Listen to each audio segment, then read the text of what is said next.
जय यीशु की क्रिस में प्रिय बहनों और भाइयों, आज पवित्र सप्ताह का गुरुवार है।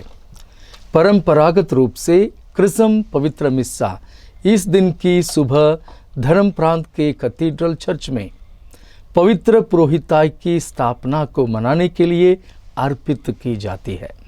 यह मिस्सा दर्शाती है कि पुरोहितों में भाईचारे का आपसी बंधन है और यही बंधन बिशप और पुरोहितों के बीच में भी मौजूद है। चर्च के विभिन्न संस्कारों के लिए इस्तेमाल किए जाने वाले पवित्र तेलों का भी पवित्र क्रिसम मिस्सा के दौरान आशीष दी जाती है। लेकिन कई मिशन देशों में धर्म प्रांत की विशालता और संबंधित असुविधाओं के कारण इस परंपरा का पालन नहीं किया जाता है और इसलिए बिशप अपनी सुविधा के अनुसार पवित्र सप्ताह के दौरान या उससे पहले भी पवित्र क्रिसम की मिस्सा का आयोजन करते हैं। शाम को अर्पित की जाने वाली पवित्र मिस्सा को हम द लास्ट सपर यानी प्रभु भोज की पवित्र मिस्सा भी कहते हैं। एक उत्साही यहूदी होने के बावजूद ईश्वर का पुत्र कुछ नयापन लाता है, क्योंकि वह पास्का भोज को एक नया मोड़ और एक नया अर्थ देता है जब वह बेखमीर रोटी, कड़वी जड़ी बूटियों और दाखरस को अपने शरीर और लहू के रूप में बदल देता है। संपूर्ण अंतिम भोज यीशु के लिए एक भावनात्मक क्षण था।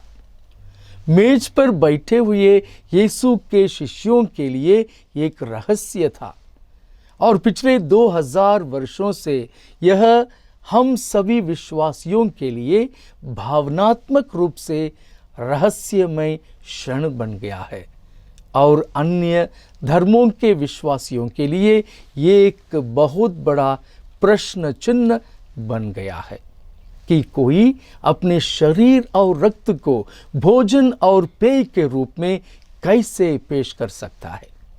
आइए अब हम निर्गमन पुस्तक के पहले पाठ के आधार पर अपने मनन चिंतन की शुरुआत करें। यहूदी कई पीढ़ियों से बेखमीर रोटी का पर्व मनाते आ रहे थे। यह मुक्ति का दिन था।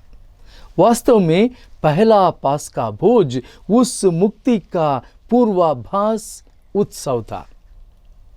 बलि के मेमने को चुनना, उसे किस प्रकार पकाना, रात को खाने के लिए प्रतिभागियों की सूची रखना और एक विशेष वेशभूषा को आवश्यक रूप से पहनना, इन सबको स्वयं ईश्वर ने निर्धारित किया कि बेखमीर रोटी का पर्व इस तरह मनाया जाए। भोजन करने वाले चप्पल पहनकर, कमर कसकर तथा हाथ में डंडा लिए जल्दी जल्दी खाएंगे, क्योंकि यह प्रभु का पास्का है। ये बातें दर्शाती है कि पास्का के भोज में भाग लेने वाले यात्री थे। वे सभी लोग चल रहे थे। वे गुलामी से आजादी की ओर बढ़ रहे थे। वे एक ऐसे देश से चले गए जो उनका नहीं था और एक ऐसे प्रतिज्ञात देश में चले गए जिसके लिए ईश्वर ने युगों पहले कुलपति इब्राहिम से वादा किया था। इस त्योहार को प्रभु यीशु ने अपने में कैसे परिवर्तित कर दिया, इसका वर्णन आज के दूसरे पाठ में कुरिन्थियों के नाम संत पौलुस के पहले पत्र में किया गया है। संत पौलुस सबसे पहले यह बताते हैं कि किस प्रकार प्रभु यीशु ने पवित्र परमप्रसाद संस्कार की स्थापना की। यहूदी परिवार के हर मुखिया की तरह यीशु ने भी रोटी ली और ईश्वर को धन्यवाद दिया और उसे तोड़ा और अपने शिष्यों के साथ बांटी।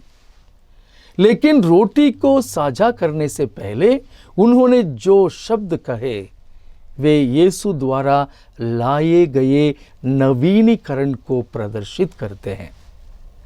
उन्होंने मनुष्यों के पापों की क्षमा और मानव के उद्धार के लिए रोटी को अपने शरीर में और दाखरस को अपने लहू में बदल दिया।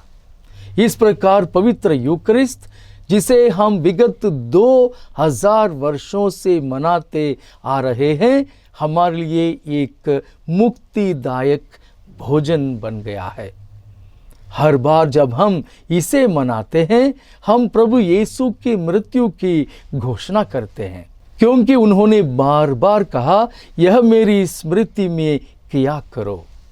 जी हाँ भाइयों और बहनों, उनकी याद जिंदा है। सुसमाचार लेखक संत योहन ने नए पास्का के पूरे उपाख्यान को महान और सर्वोच्च प्रेम का कार्य कहा है। इसके माध्यम से यीशु ने दिखाया कि मानवता के लिए उनका प्रेम कितना परिपूर्ण था।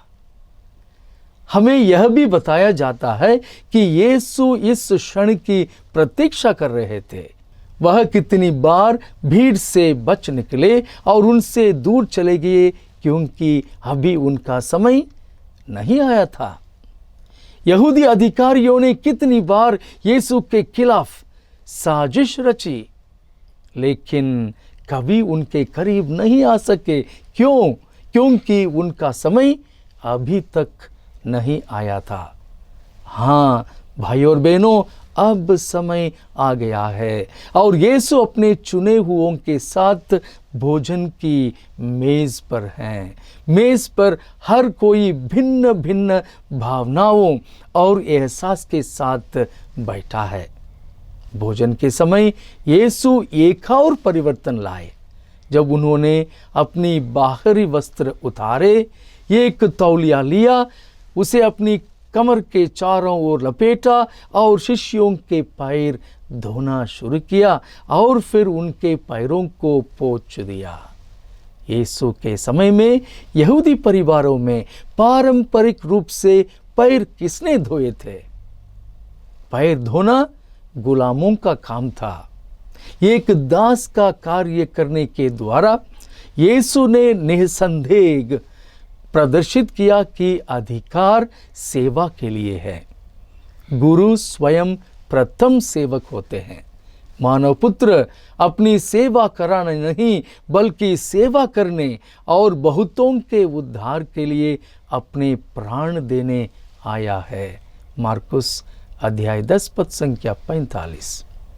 सुसमाचार के पाठ का मुख्य बिंदु पाठ के अंत की ओर आता है।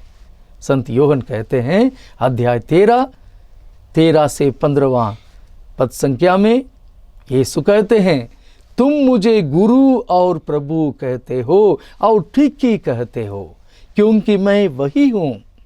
इसलिए यदि मैं तुम्हारे प्रभु और गुरु ने तुम्हारे पैर धोए हैं, तो तुम्हें भी एक दूसरे के पैर धोने चाहिए। मैंने तुम्हें उदाहरण दिया है, जिससे जैसा मैंने तुम्हारे साथ किया वैसा ही तुम भी किया करो। हाँ, एक दूसरे के पांव धोना जरूरी है। यह अधिक विनम्रता की मांग करता है।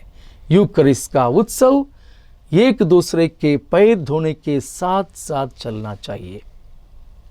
फिर यीशु एक नई आज्ञा यानी प्रेम की आज्ञा देते हैं। जैसे मैंने तुमसे प्रेम रखा है, वैसा ही तुम भी एक दूसरे के साथ प्यार करो। एक दूसरे के लिए हमारे मन में जो प्रेम है, वह यीशु के प्रेम के अनुरूप होना चाहिए। और प्रेम की सबसे बड़ी निशानी जो उन्होंने मानव को सिखलाई है, वह है उनके शरीर और रक्त का उपहार। भोजन में भाग लेने वाले सभी लोगों को न केवल ईश्वर को, बल्कि अपने भाई बहनों को भी प्यार करना होगा। और यहीं पर पैरों को धोना ठोस रूप से समझ में आता है। अपने मनन चिंतन का समापन करने के लिए आइए हम प्यारे भाई और बहनों कुछ बिंदुओं को अपनाएं। सबसे पहला है, आज हमारे सभी पुरोहितों के लिए प्रार्थना करने का दिन है। ईश्वर ने उन्हें बुलाया और उन्होंने प्रभु को कहा, उनका अनुसरण कर रहे हैं। हमारे सभी पुरोहितों को हमारी प्रार्थना और समर्थन का आवश्यकता होता है, खासकर जब वे विभिन्न परिस्थितियों के कारण परेशानी में होते हैं। और दूसरा बिंदु, आइए हम यीशु से नम्रता का गुण सीखें, चाहे हम पारिवारिक जीवन जीते हैं या समर्पित जीवन। नम्रता हमेशा लोगों के दिल जीतने का एक अवसर बन जाता है। और तीसरा बिंदु यह है कि हम पवित्र यूकरिस्ट को अपनाएं, उसे हम गले लगाएं और पवित्र यूकरिस्ट का अनुसरण करें। उस भोज में जहाँ तक हो सके रोज भाग लेने के लिए हम कोशिश करें। पिता और पुत्र और पवित्र आत्मा के नाम पर आमेन।